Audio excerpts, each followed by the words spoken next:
Hello and welcome to Virtuos. This time will be something completely different from what I usually do.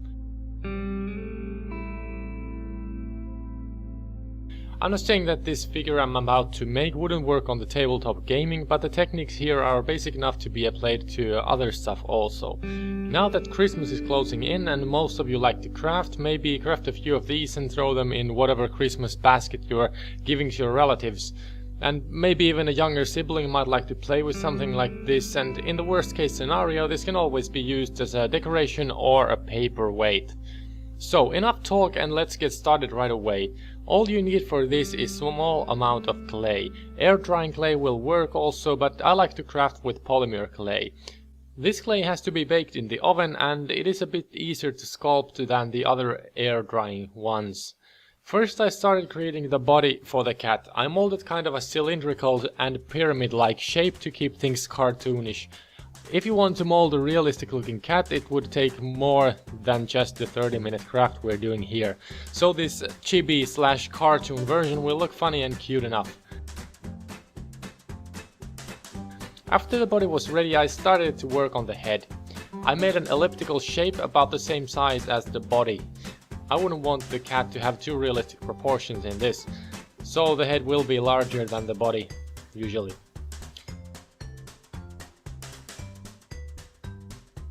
Before adding the head to the body, I shaved a bit off the top of the body to create an even flat area where the head will easily stick.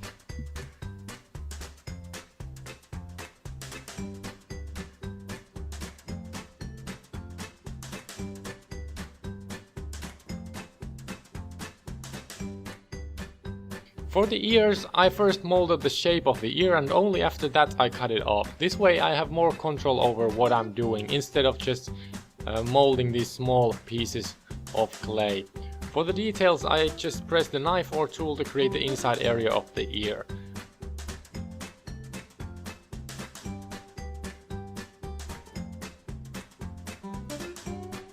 Once you place these on the cat's head, be sure to use the tool to smooth the edges a bit to make the ears stay in place, otherwise they might drop off in the oven.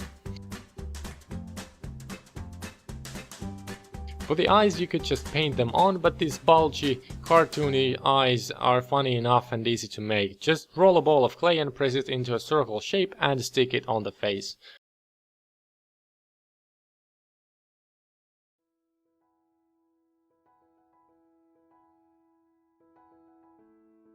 For the mouth, again the same thing. You could just paint this on, but a bit of 3D never hurt anyone. First roll the clay into a very thin strip and then I cut the strip in smaller pieces and turn it into the shape I wanted the cat's mouth to be. You could do this in one part, but I tend to make these kind of details with more than one take, as you can see.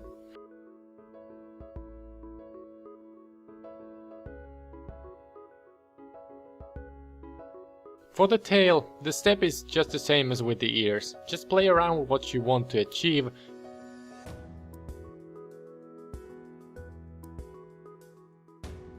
For the paws, I once again first molded the clay in a way I wanted and then cut off the part I wanted to put on the model.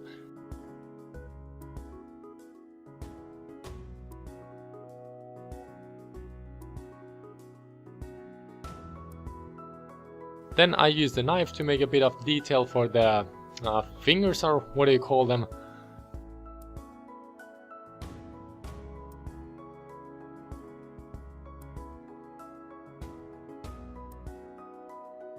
Then off into the oven.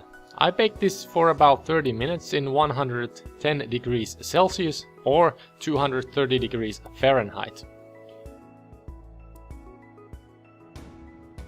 And at this point my camera screwed me over and corrupted the video clip where I painted the base coat for the cat. But that step is pretty easy. So all in all I just use a reddish brown color called burnt sienna. And the paints I use here are the cheapest acrylics you can find in a local shop. So it's all budget things. You don't have to use a lot of money for this kind of stuff. I used two different size brushes because the areas around the eyes was a bit too hard with the larger brush. I also painted the mouth and eyes white. I took some black color and diluted it heavily with water, as you can see, and then I stroked the paws and the tail. This creates kind of an outline on the parts to make them stand out a bit differently.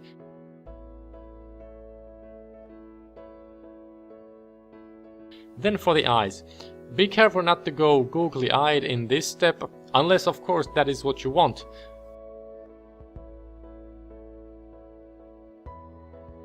But next for the dry brushing. Again, this step can be skipped if you want to achieve something else. But I took white paint on the brush lightly and brushed a piece of toilet paper to make the brush dry. Now once I started brushing the model with the brush, the white color didn't stick to all the nooks and crannies on the model, but only on the topmost layer.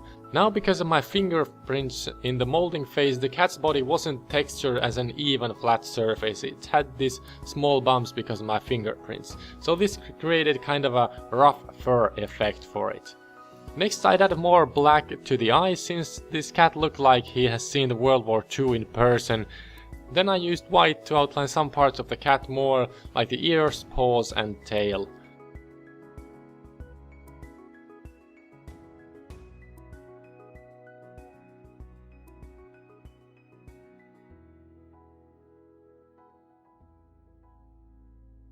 Finally, I added a bit of detail for the fur with a couple of strokes of white lines. And this turned out quite well. I've done one of these before, and this is pretty easy and fast craft. It takes maybe 30 minutes plus the painting and baking. So it's quite fast, and you could even just make the sculpt ready and let your kid or a younger relative paint it if that's what you want to achieve.